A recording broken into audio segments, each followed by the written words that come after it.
Hey, how y'all doing? Hi. You wanna be in a movie? A movie. Oh, hi. What kind of movie is this? The documentary. About what? About me. Really? Yeah. In your life? My project to What's visit your every Starbucks in the world. Really? Have you had your soy almond mocha with no whip today?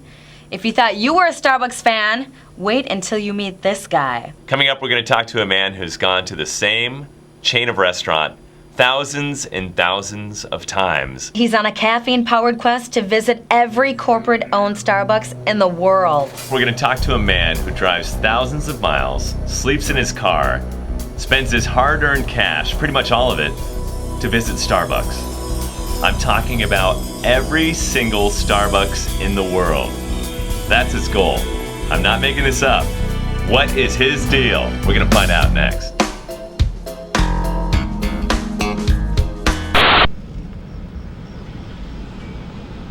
So you only have a night shot of this Starbucks and you want to get a day shot. Yeah, I figured as tired as I was, it was worth hanging out in Coalinga for a night to get a better photograph during the day, since I never ever in my life want to come back through this town again. This idea popped into my mind just out of the blue. What if I tried to visit every single Starbucks? The next thing that popped into my mind was, well, I've never heard of anybody else doing this, so this is my original idea, my one idea that I've ever had that I could do that nobody else had done. From the desolation of Coalinga, I'm headed to an area with a lot more Starbucks, the Central Valley of California, that it's just been blowing up in the past few years. There's about 15 new stores in Fresno, which I find amazing, and about 2 to 3 in some small towns south of that, starting with Visalia. Most people would have dismissed it, and in retrospect, it seems kind of silly that I actually thought that I could travel around the country, visit all the Starbucks, and I would be done. There were about 1,400 at the time. It did not occur to me until I was several hundred stores into the project that they would keep building stores over and over and over, so I'd have to keep traveling. I don't know why, but after several hundred stores, it was just, I was too far into it to quit.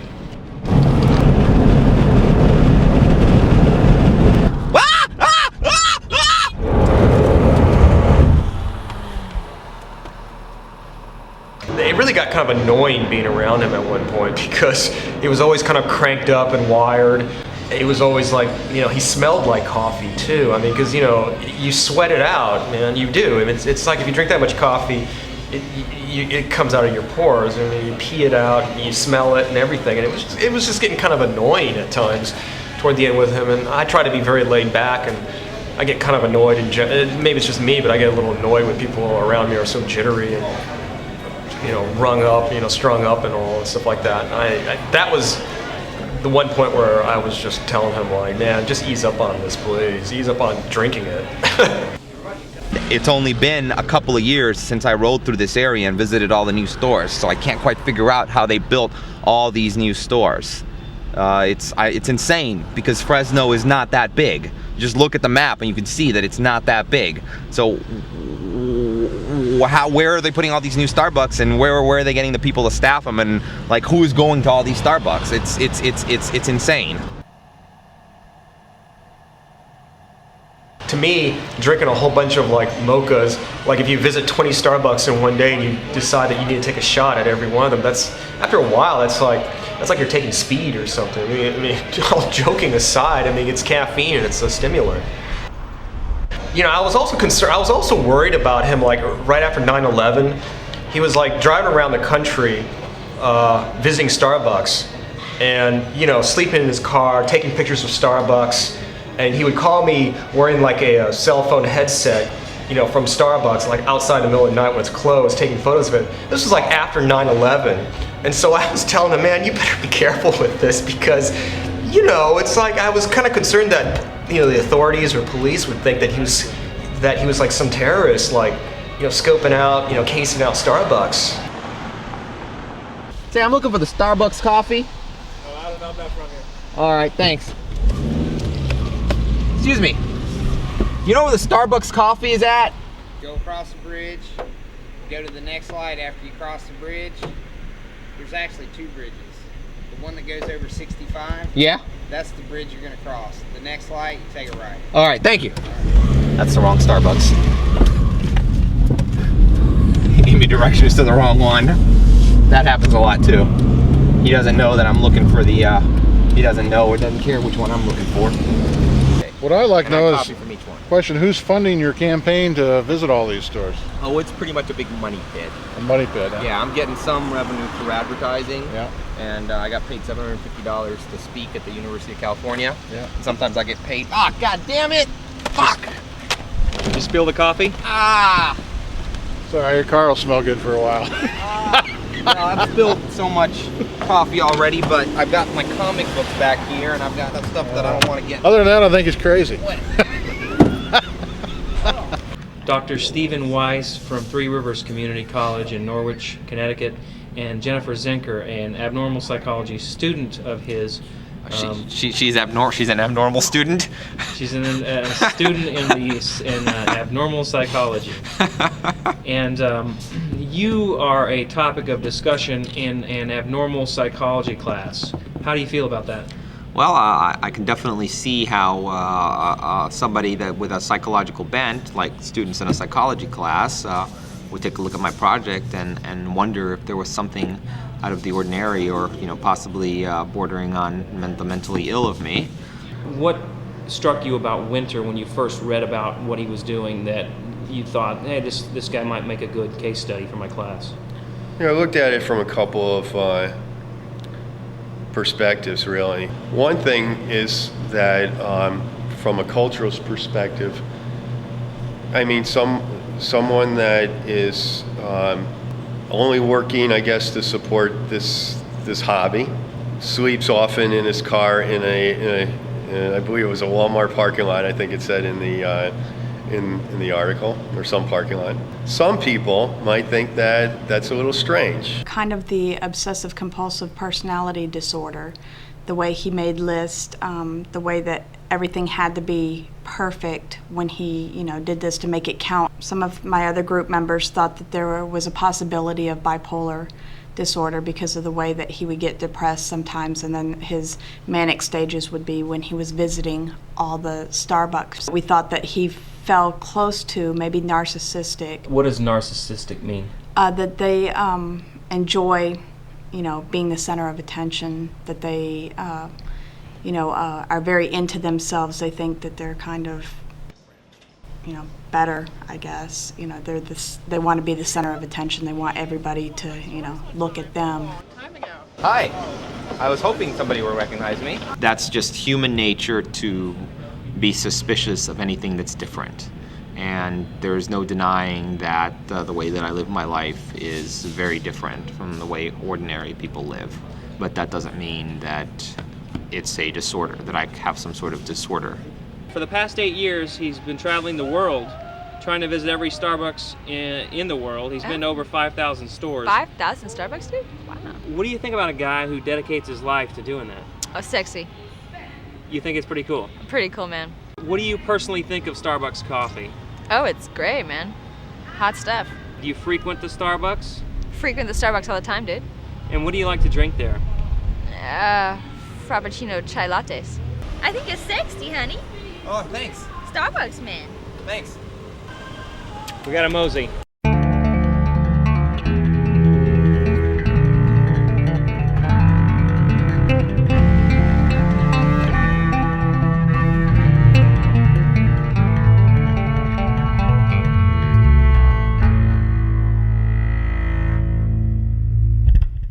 Think you could compare you and your project to the great explorers Lewis and Clark?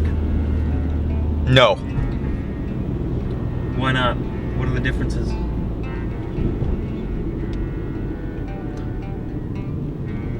They were venturing off into the unknown, putting their lives at risk. So what they were doing was truly important. What I'm doing is not. But what you are doing is significant. significant within a limited context. But you are forging new territory as well. New territory in the sense that I'm doing something nobody else has done, but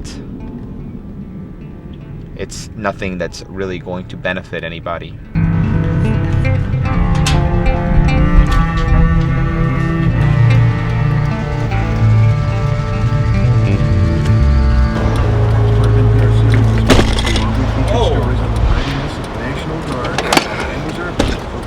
I've been referring to this guy as Winter, but you knew him by another name in high school. Yes, Rafael Lozano. How did you first find out that he was thinking about changing his name?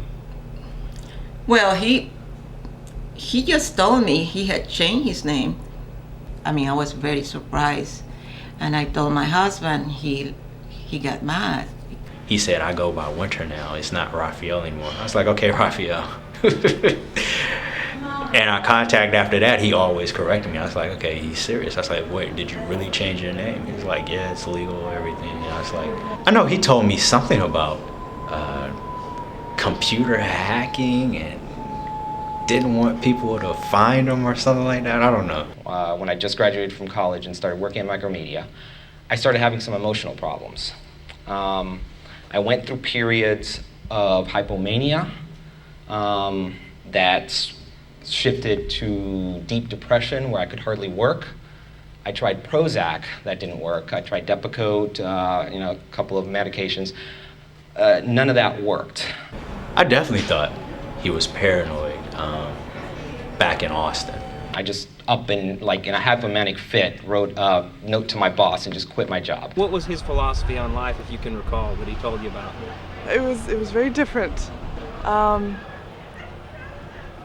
He didn't believe that everything that's tangible is really real. He made statements like believing that he wasn't going to live past a certain age. Say we were in our mid-20s then, he didn't believe he was going to live past the age of 35. I asked him why, and he's like, some people probably just won't want that to happen. He had his name changed, and I'm like, okay, what the hell is this guy into?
He reminds me of those orange flags that were just put in Central Park or all throughout Central Park, because those orange flags, they really didn't have any deep meaning or anything, or really had no rational purpose. They were just for decorative reasons, and a lot of people liked them, some people didn't like them. What Winter's doing, he has really no rational purposes. He just enjoys doing it.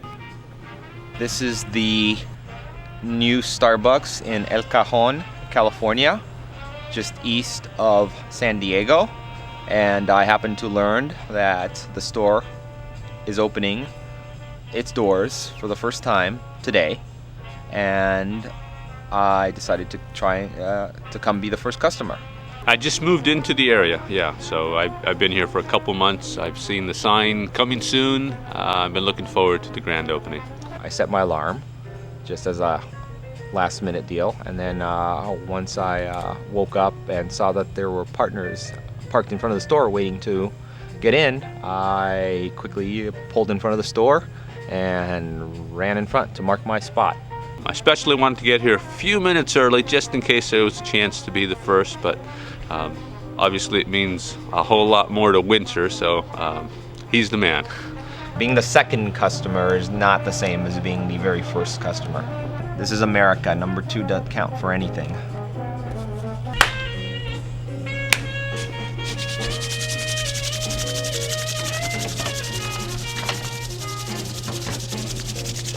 All right. What's up, guys? Good morning. Good morning.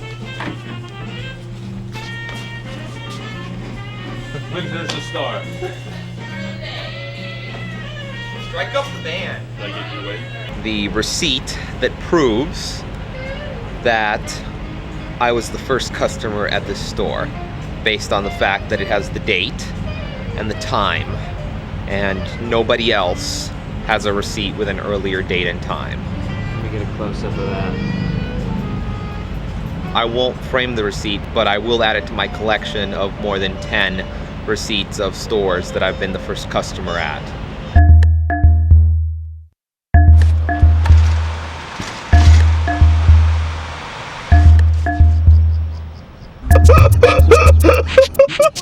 Tim Door stuff at his website, namebutrue.com. His letters at marketplace.org.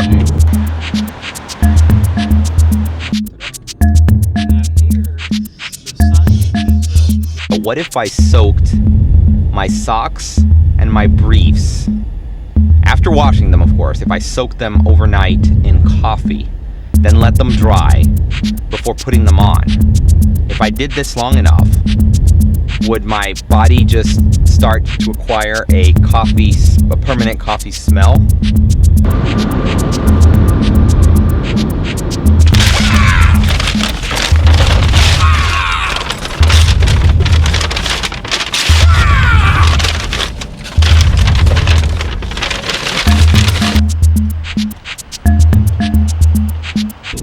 Next Starbucks closes at 8. Stupid Starbucks, why do they have to close at 8? Not fair, not fair.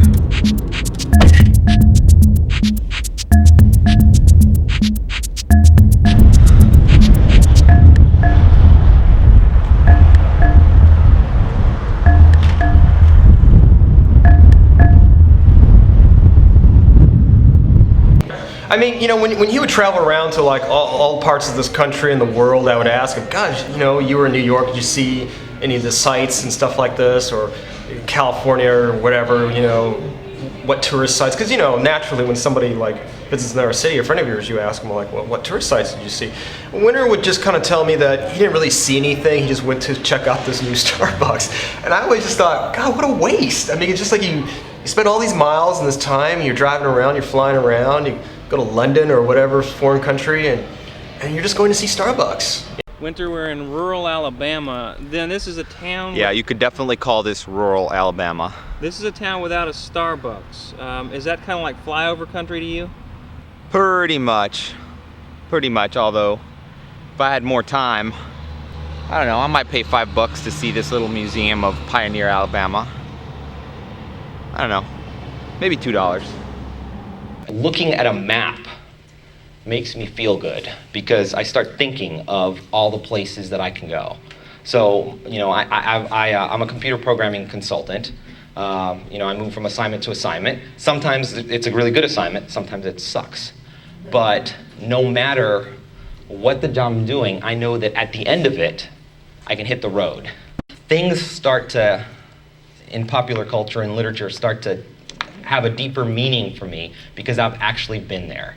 And I guess the ultimate culmination of that thrill, that satisfaction, was when I finally read Jack Kerouac's On the Road. Okay, it's sort of like the ultimate road trip novel. And I started reading and I started saying, you know, I've followed that exact path that Jack Kerouac's character took in that book. And, you know, I just got a real kick out of that. And 8 years later, even if they stopped building new Starbucks or the company went out of business, you know, I can't imagine wanting to stop traveling around the country. It's wonderful. You know, he wants to be different. As a matter of fact, I myself have been the outcast of some sort. never really fit into a group or anything. He's like a loner, pretty much like me. But but I admire him because he has enough courage to go for what he wants. And I just wish I have enough courage to do something else crazy. It's chaos! It's chaos in Chinatown! Maybe Hu Jintao is here. A surprise appearance by Hu Jintao.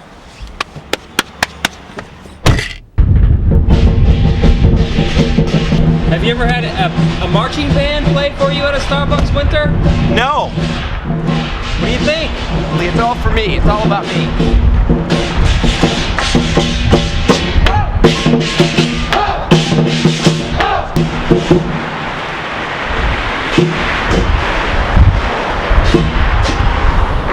Good lighting.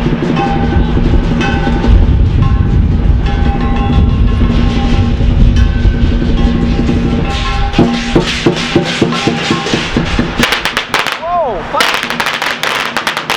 Hu Jintao!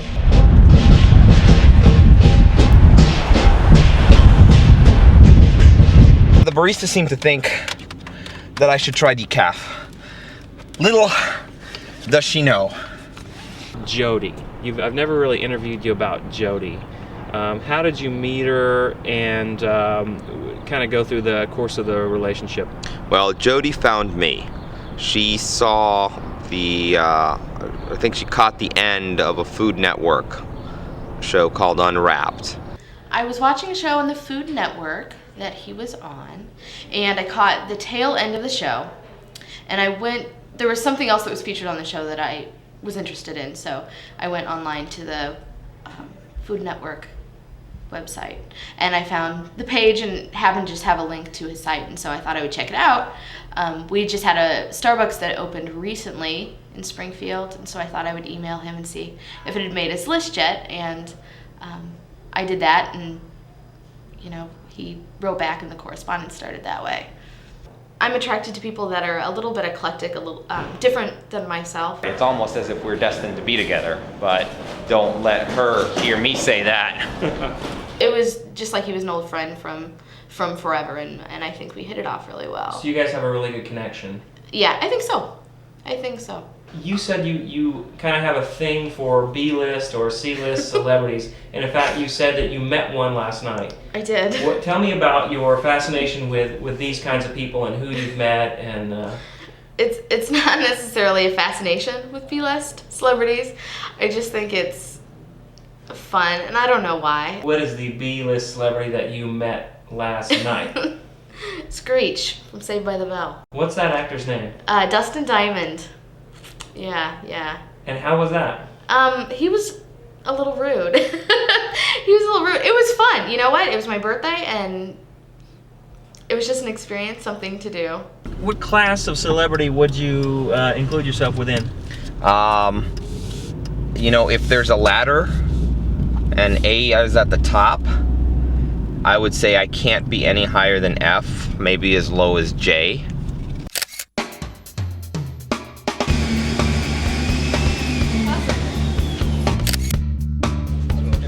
Eric, hey, thanks a lot. Got it? Yeah. Got it?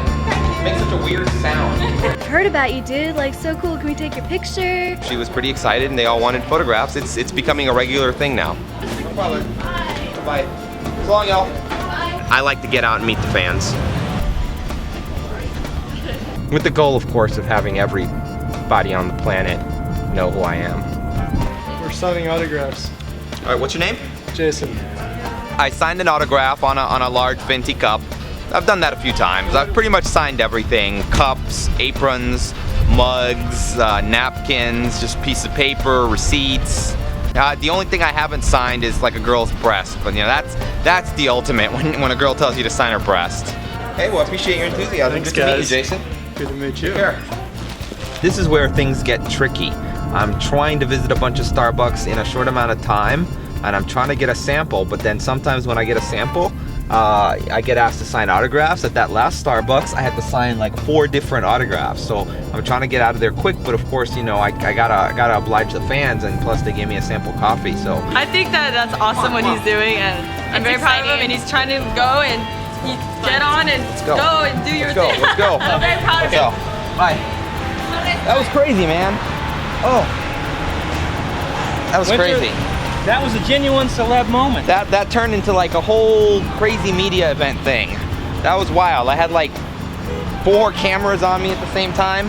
That's crazy, man. And all I'm doing is visiting Starbucks.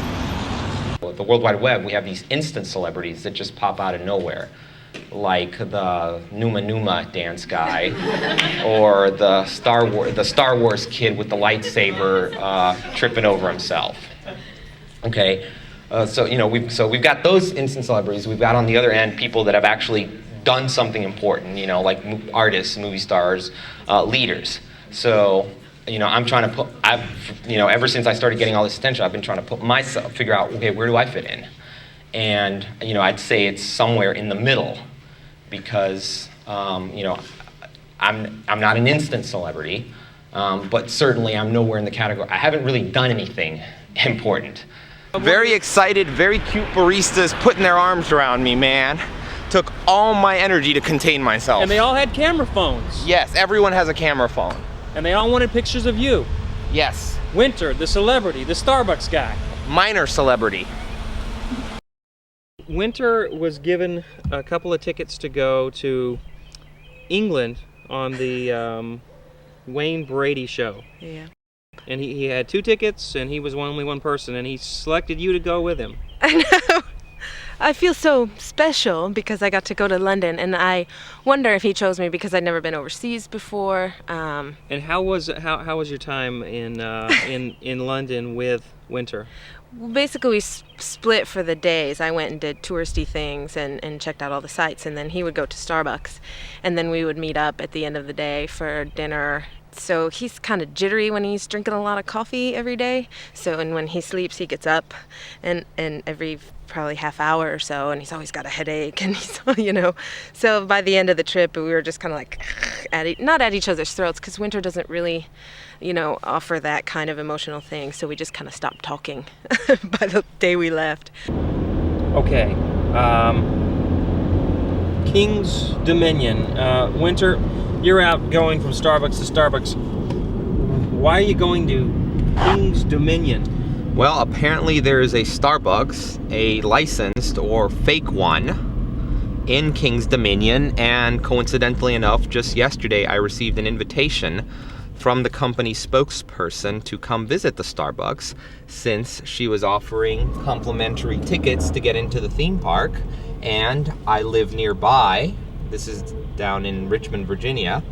I figured, why not go?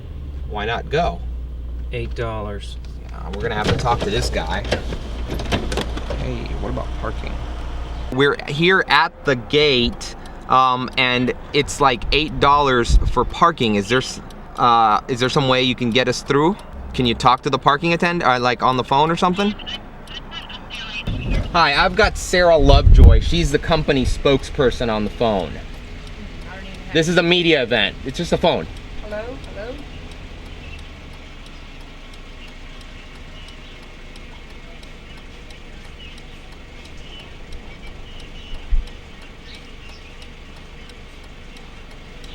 Is he coming to, where do you speak into this thing? Just hold it like a regular phone. Let's see here. Are you meeting at the front gate? All right, just go right ahead. All right, thank you. Well, that was actually surprising, and I didn't quite know what to tell her. But, you know, it's amazingly somebody, she doesn't know how to use a mobile phone. And it's 21st century, but it's she was kind of holding it like some kind of Star Trek communicator or something like that. It was kind of weird. You know, since I was trying to get her to let us into the lot, I really wasn't going to laugh at her or be condescending or anything like that.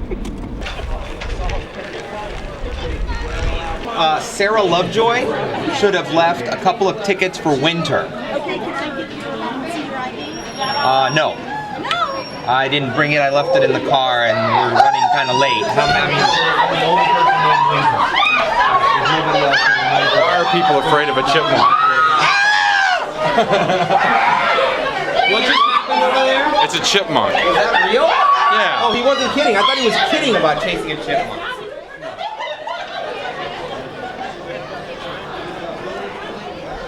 I didn't really think a real chipmunk would be there, but that was kind of cool. I don't understand why people were freaking out though. I mean, the thing is tiny. What's it gonna do? Do you see the Starbucks, Winter? Yeah, it's a Starbucks. It's over there. It's real. I mean, it's not real, but it's there.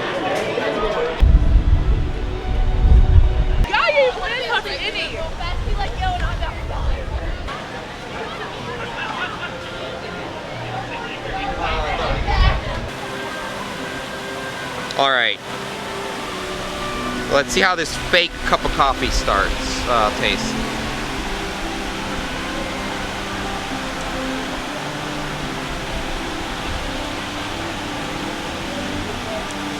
Oh. Oh no.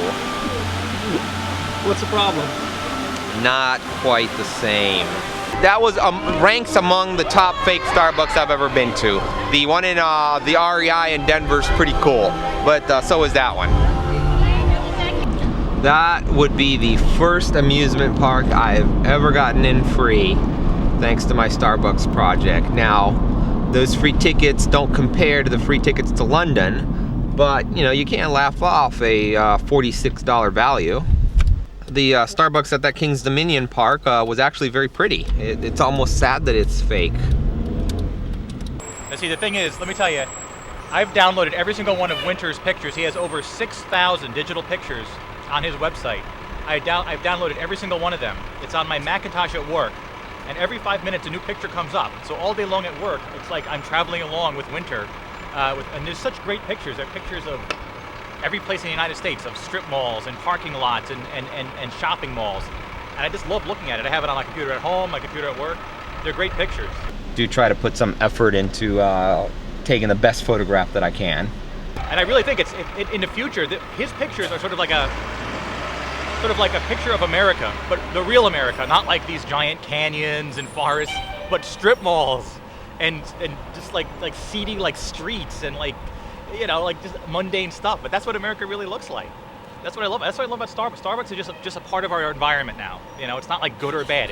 It's ubiquitous. It's part of our world.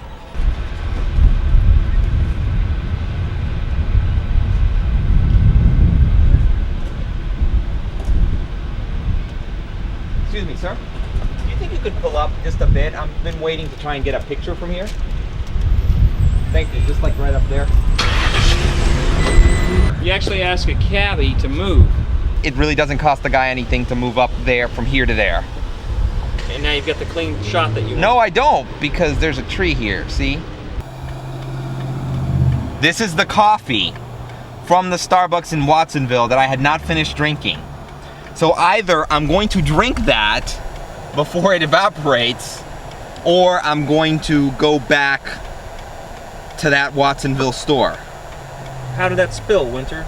I think it spilled because I didn't have it in the cup holder, and I stopped the car too abruptly.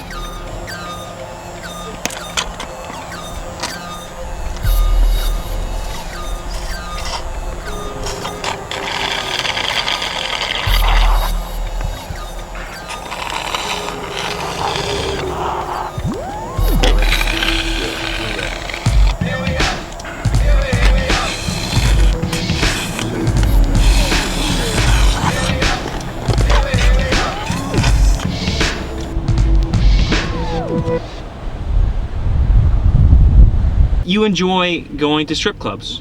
You know, I like naked women. Often, it's just a break from the Starbucking. Like, I visited 10 different Starbucks. I need a break. You know, I may go to a strip club. It is in fact topless, but for a $10, I don't think so. The dancer that told me that, yes, they do have lap dances, I was having trouble deciding if she was always female, and that's never a good sign. I'm definitely anti the puritanical streak that this puritanical thing in the US. So, you know, I humans are sexual beings. I think sex should be out in the open. Well, not out in the open, but you know, people shouldn't hide it. People have sex, and it's not something to be ashamed about. Right. And guys like naked women. Right. It's not something to be ashamed about. Does Jody? What does Jody think about any of this? Jody knows about all my adventures because I put them all in my log, and you know, I guess she figures that, you know, our relationship is different. Some people prioritize a personal relationship and they'll sacrifice work, career goals, you know, personal goals. Me, I will not sacrifice my personal goals because, you know what, relationships die. His project comes first, obviously, so he, you know, I guess we both have to just deal with what sacrifices we can make right now to see each other when we can. I've got something that can't be taken away. I mean, the relationship ends and you've got nothing. While as I've got all these experiences, all the writing that I've done, all the photographs that I've taken, that won't go away. I took a trip down to Florida and of course wrote about it in my log, and Jody's not supposed to read my journal, but she does. And she took offense to something I wrote in there and sent me a nasty email. And so I took that, perhaps in an overreacting manner, took that as a breakup. So all in all, for about 3 weeks we didn't speak, and then finally I called her and we started talking about it and deciding that maybe she had made some assumptions about our relationship that didn't necessarily bear out. But, you know, she was pretty emphatic about how she was not breaking up with me, and I certainly didn't want her to break up with me. Basically, we're sort of, I don't know, maybe in a holding pattern at the moment. We're talking on a regular basis, and I'm just thinking about where she wants to go with the relationship is a place that I'm willing to go. Valentine's Day was last week. Did you send her anything?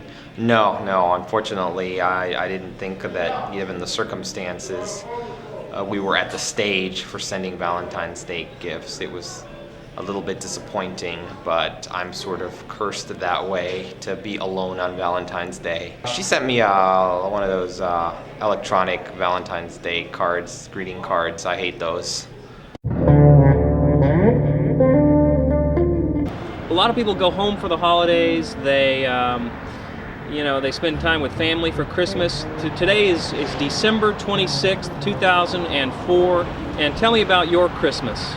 I spent this Christmas in the suburbs north of Miami. I started in a town called Jupiter and basically worked my way south, crisscrossing east and west, visiting almost all the Starbucks except for a few which I thought I already had a pretty decent picture of.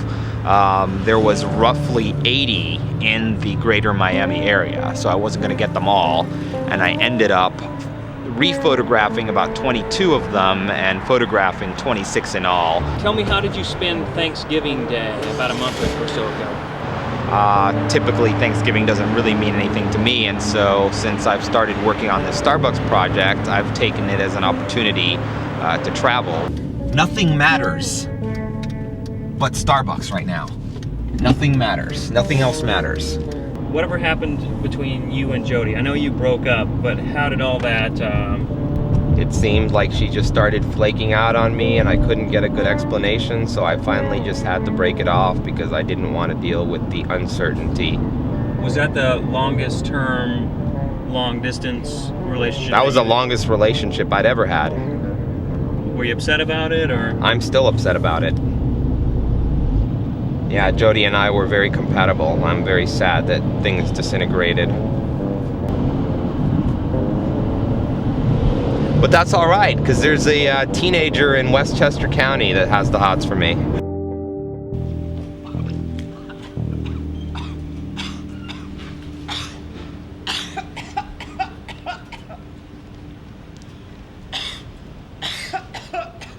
You know, I got here on Wednesday night. I visited 1 on Wednesday night, 15 yesterday,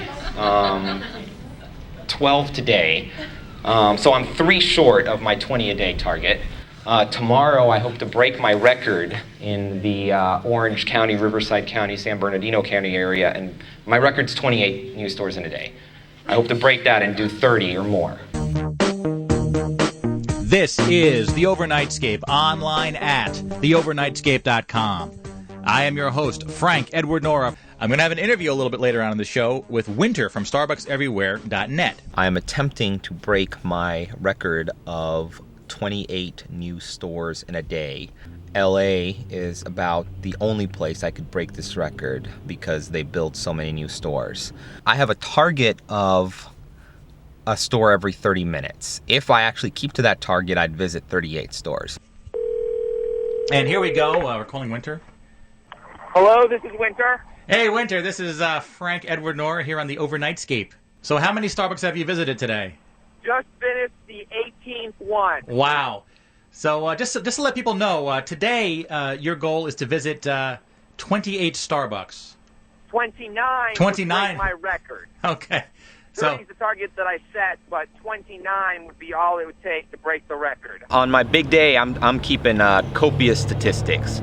I'm tracking the time that I arrive at each store. I'm tracking the number of miles I've driven since I started this morning up in Ventura. I'm tracking how much coffee I've had, 4 ounces from each store. I'm tracking how much water I'm drinking. And, I'm also tracking my output. That is, all that liquid that's metabolized and has to exit my body.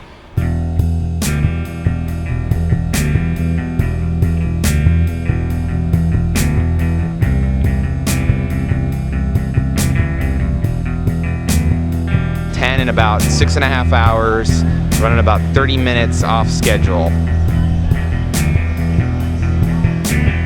2 or 3 more stores, we'll be back on track for 30.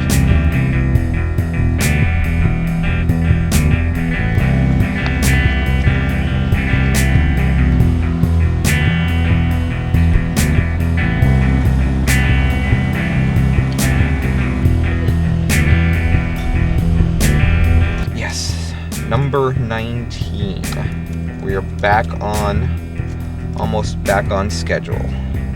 You're closing in on the old record. Still got a ways to go. 10 more stores is no joke, partner. Is it kind of affecting you, it looks like?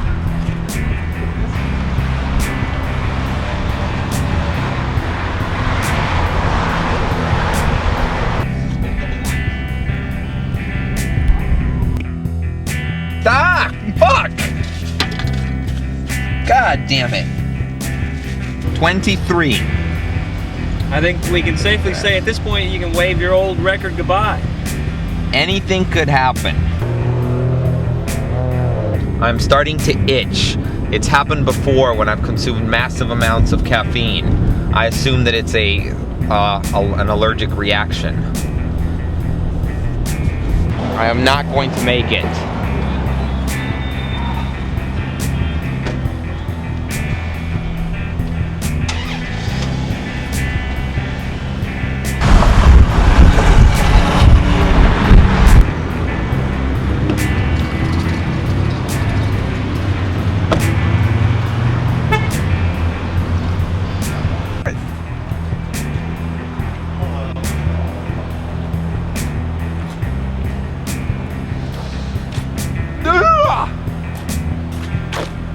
That's 26 down.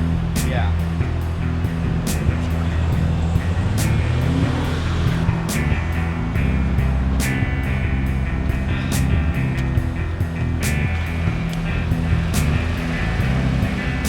Describe how you're feeling.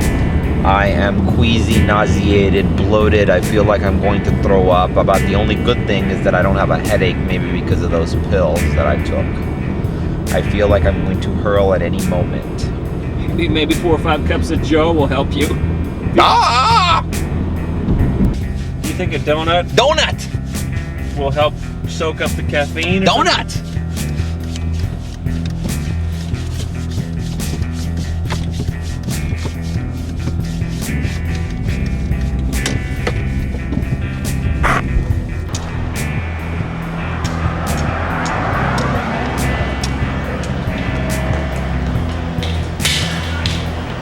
Can I get one of these glazed donuts? The long, this long one here, right here.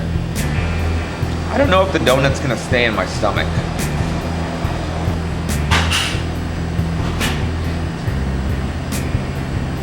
I think I better get to the Starbucks quick though. I might be about to have a bowel explosion. We better get to the Starbucks.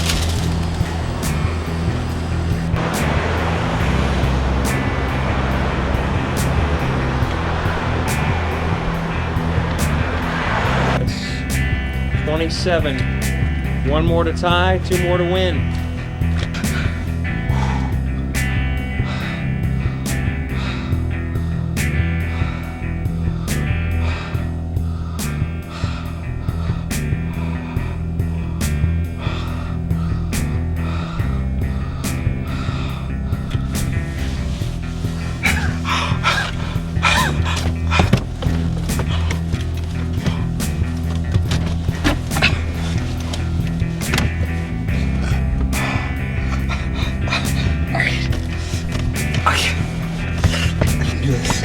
Do this. I can do this. I can do this. I can do this.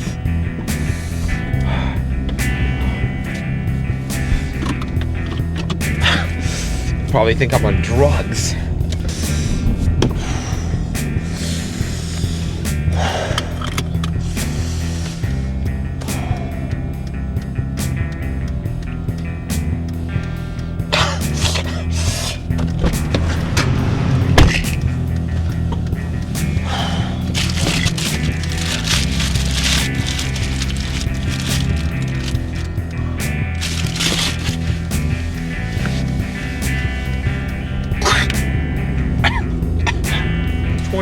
This ties your record.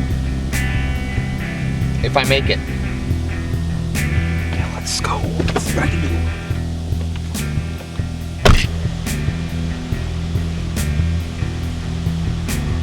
Hey, how are you doing? Hi, good. How are you doing? Whoa, you scared me. Not so well. I'm pretty scary today. Yeah. Lots of coffee? This is my 28th. Can you imagine drinking 28 or 30 coffees in a day? Never. I mean, I'm addicted to coffee myself, but I can never imagine drinking that much coffee. That's a lot. And then I will have the record indeed. I must do it now with all due speed. Winter, you've done 28 stores. You have tied your record. Congratulations. Yay. Can you beat the record now? I've got one more in me, maybe even 2. 29 Starbucks in a day. And there it is, number 29. It's a beautiful arched Starbucks.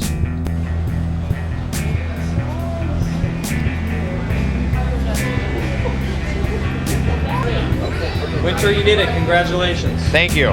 How did number 29 go down? Not bad. 29 stores in one day, or rather 16 hours. 5:30 in the morning to 9:30 at night. 4 ounces of coffee at all of them except for 3 where I had shots of espresso. 26 times 4 is 104 ounces of coffee and 3 shots of espresso.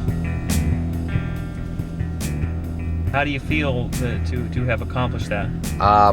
You know, I honestly can't feel much.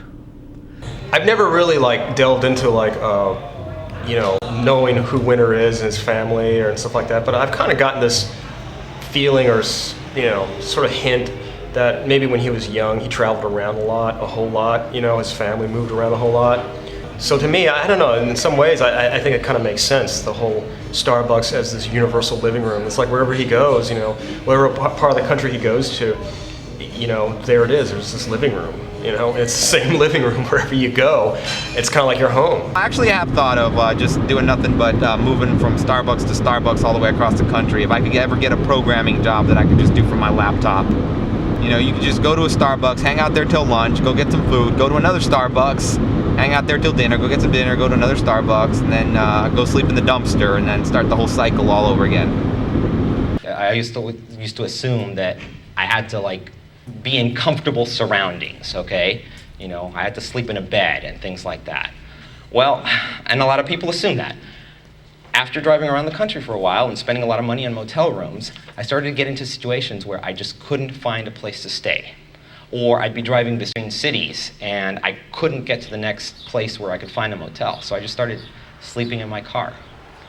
And eventually I realized that it was pretty comfortable.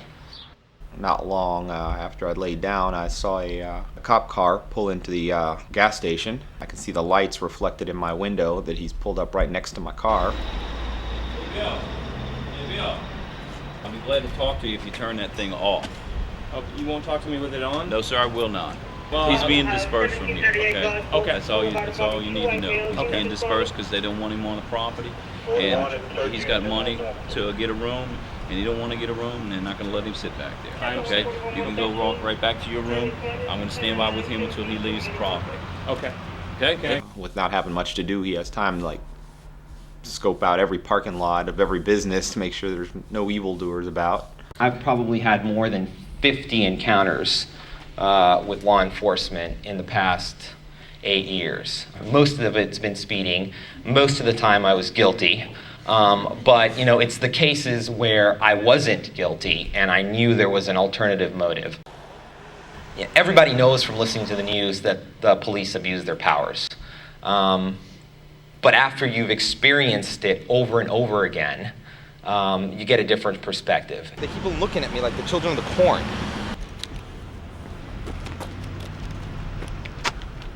Some kids in there started looking at me from when I walked in, and they were giving me a kind of a creepy feeling, kind of like children of the corn.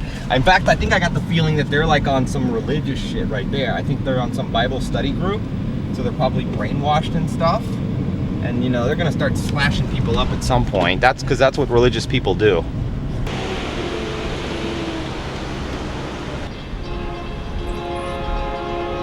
Ciao, chi.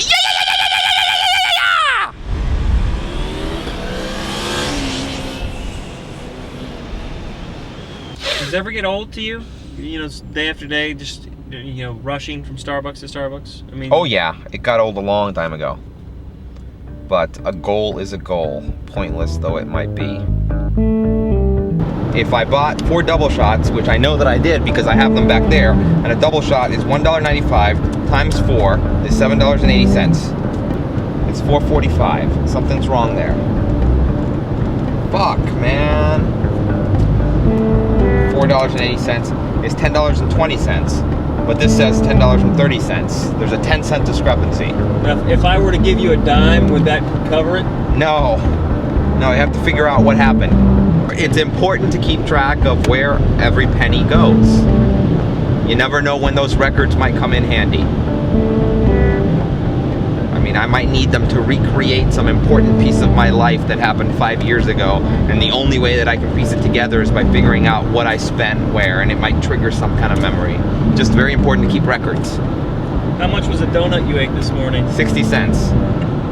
How much gas did you put in at the last stop? $41. How much was that drink you just got at Starbucks? $1.35.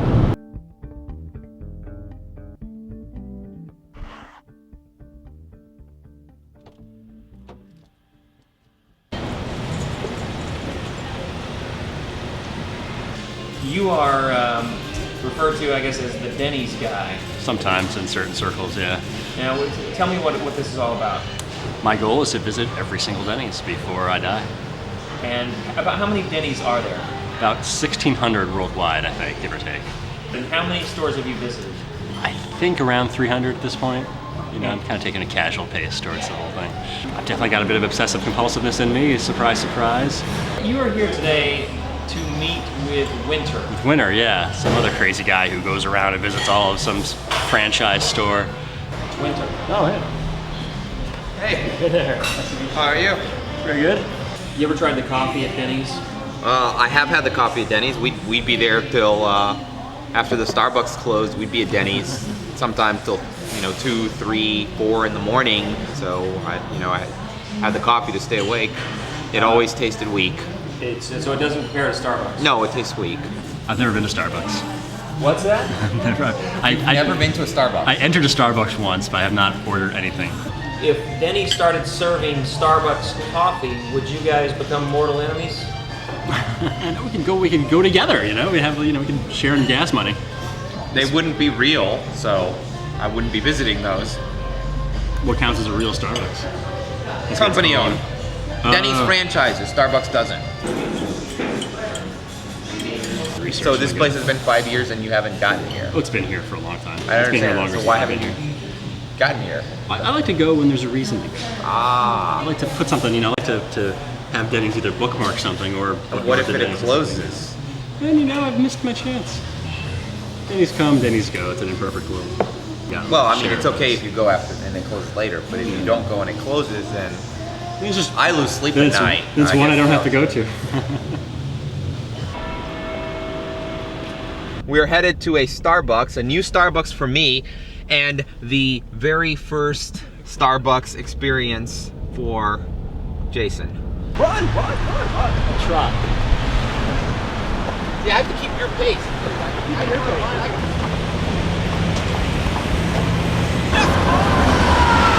You're just hard.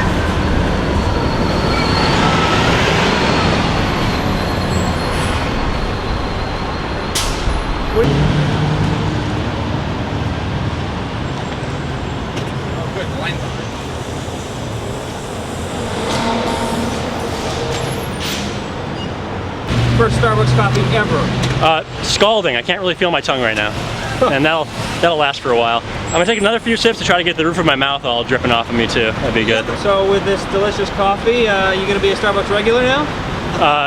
No. This about takes care of it, I think. At least the next few years. Next time you're in town, look me up. I'll go to a Starbucks with you. All right, man. I gotta Take care. run. Yeah, Good to nice meet you, man. y'all. Take care. So Winter, what was it like meeting this Denny's guy? It was kind of cool. I mean, it was, it's somebody I'd known about for a while, and we obviously had something in common. It was interesting to get, from the horse's mouth, his perspective versus mine, and it's clearly slightly different.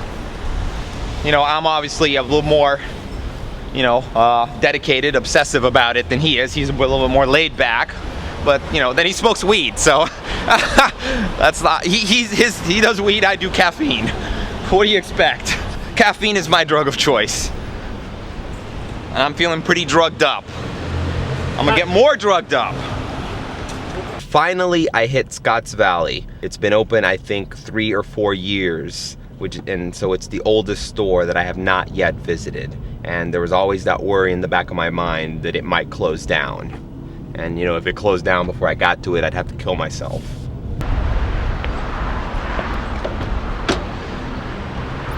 Many years ago, I wanted to get the Starbucks logo tattooed on my shoulder. Some people said that I'd have a hard time finding a good tattoo artist to do it because the kind of people that did tattoos would tend to be opposed to something corporate like Starbucks.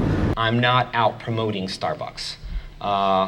Nobody's ever heard me say that Starbucks has the best coffee. I'll never say that.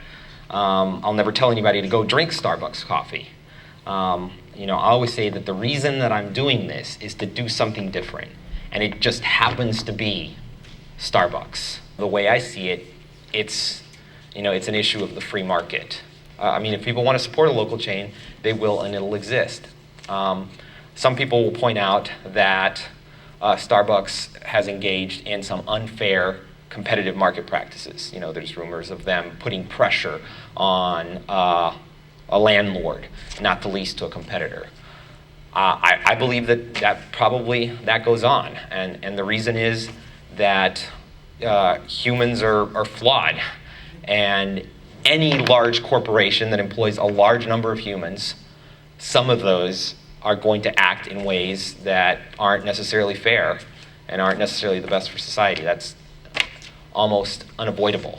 The thing is, people look at Starbucks as being this big evil thing, but if you think about it, human beings are part of nature, and we build things, and sort of in the same way like birds build nests, and there's all the same nests all over the country that robins build or different birds build. Starbucks are sort of a part of nature. They're a repeating pattern, a construct of a creature that lives in nature. So Starbucks really are like birds' nests or ant hills, or at a very deep level, they're a part of nature. It's not something that's this weird artificial thing. Right? This is the natural world, but this is just the stuff that we build as human beings. I'd like to see the Starbucks Corporation actually come forward and acknowledge that he's doing something. It seems kind of crazy that they haven't. Would you like to see him on commercials for Starbucks, kind of like Jared for Subway? I think that would be great. I think that would be hilarious. I'd love to see that. So Starbucks sometimes just sends you this stuff. Yeah, sometimes. I mean, how does that work? Is there a card in there that says, hey, you like what you're doing, here's a mug? Or may songs of joy fill your home with warmth and your heart with happiness this holiday season. Starbucks Coffee Company, Central's own marketing team. Also, they sent you a Christmas card. Yeah, with some coffee. The only thing that's been officially from Starbucks are some mugs and this pour your heart into it, which I believe is signed by Howard Schultz. And who is that? Howard Schultz was the CEO of Starbucks. Now he's the chairman. Wow! And this just shows up in the mail. Not only are you on Starbucks Christmas card list, they send you a gift. A token their appreciation for the enthusiasm that flatters them. So, and that's what is the official quote from Starbucks about you? Let's see. Winter demonstrates a great enthusiasm for the Starbucks experience, and called his passion flattering. I'm not sure if it's the same quote, but it generally seems to say enthusiasm and flattering there.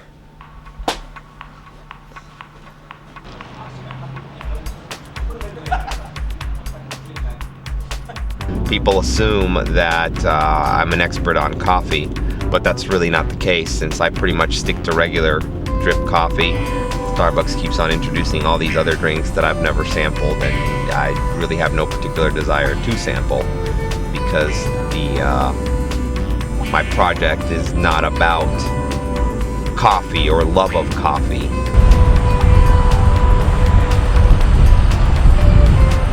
It's about doing something different, and that's what you have to understand.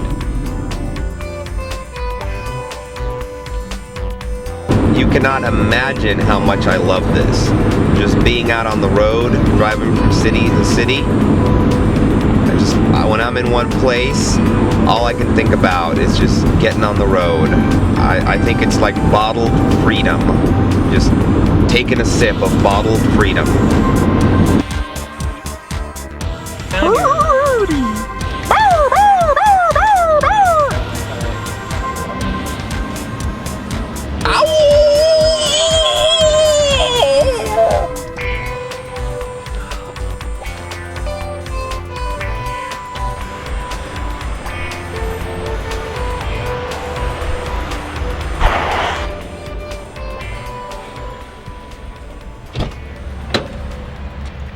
I do have a philosophy behind doing something different. It's not something that I talk about with people because, even though I was a philosophy major and, as I'm driving all around the country, I'm thinking about all these things.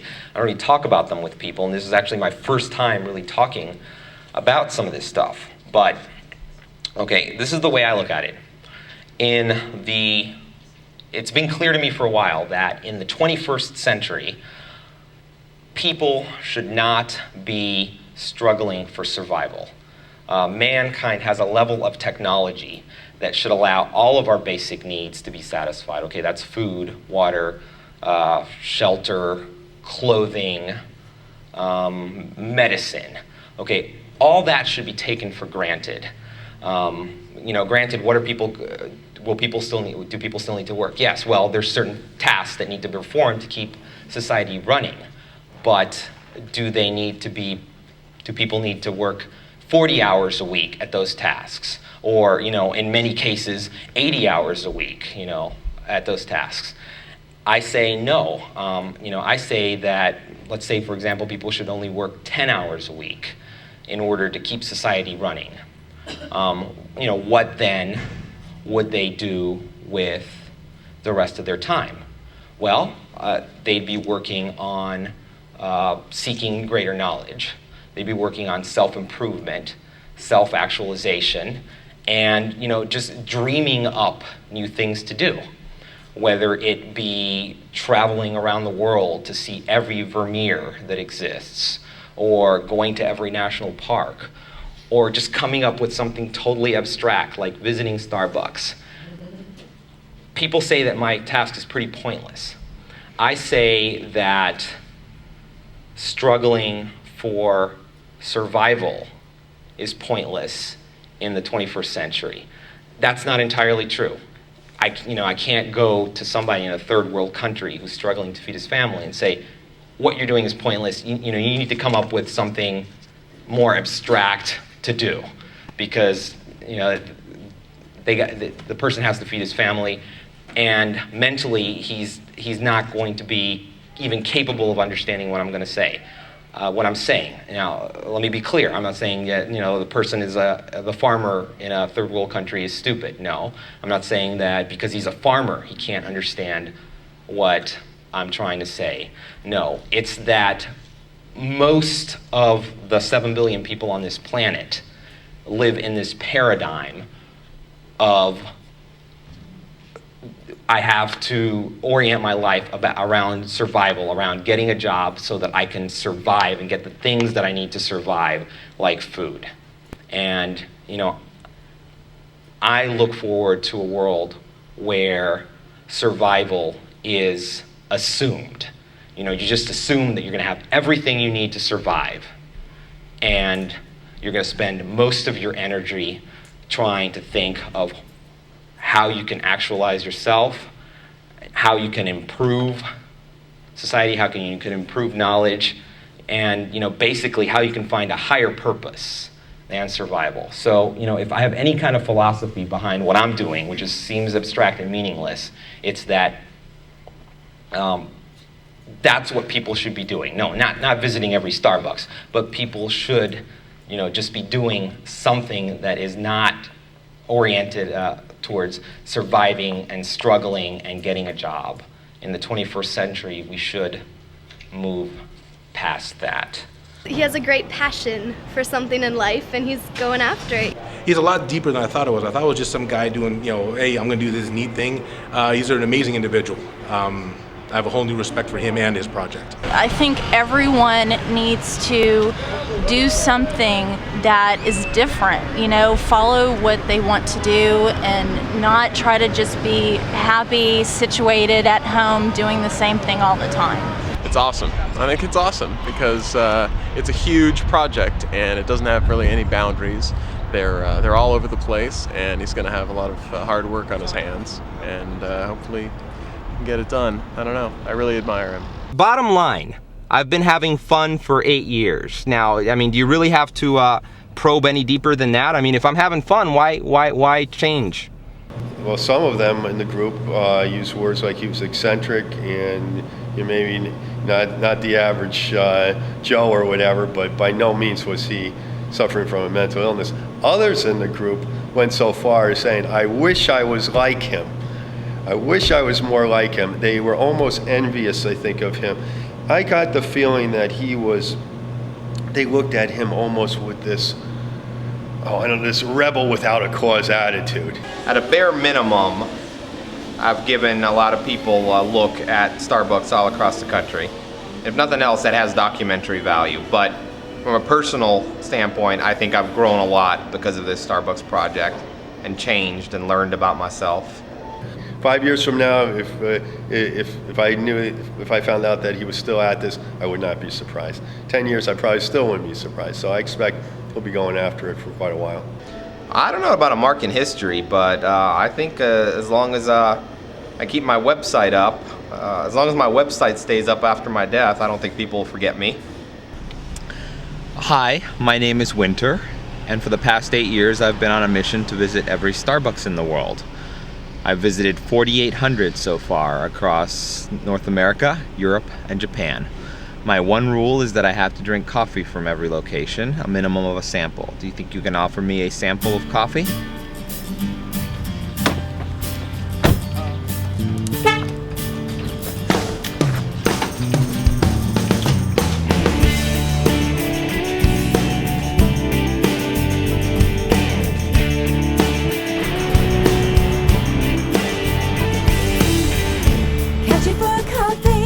at the Starbucks cafe, sitting on the sofa as I type the day away, staring out the window as my mind begins to play, but the line keeps getting longer. Wanna see your face. I was feeling kind of empty. I'll forget the yesterday.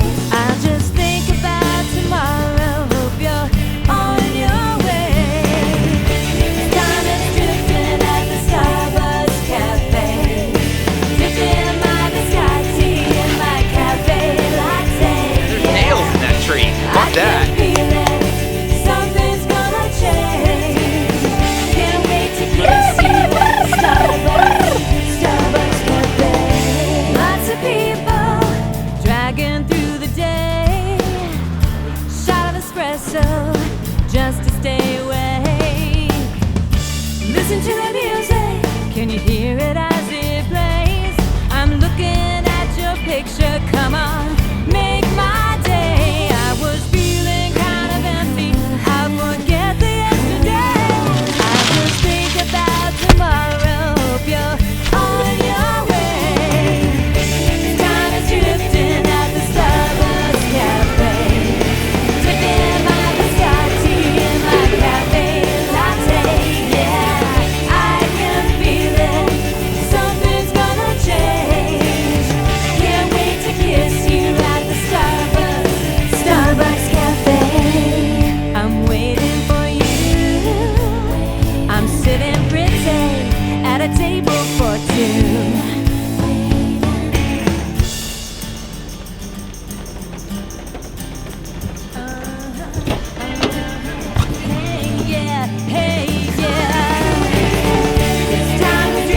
Birdie!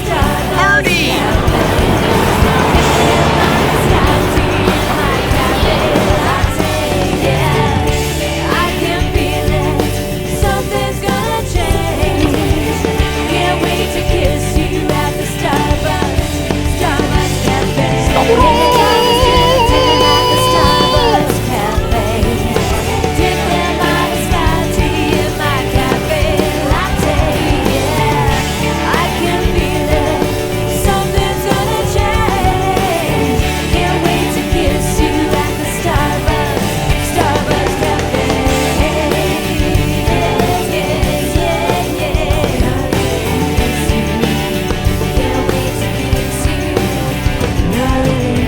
You.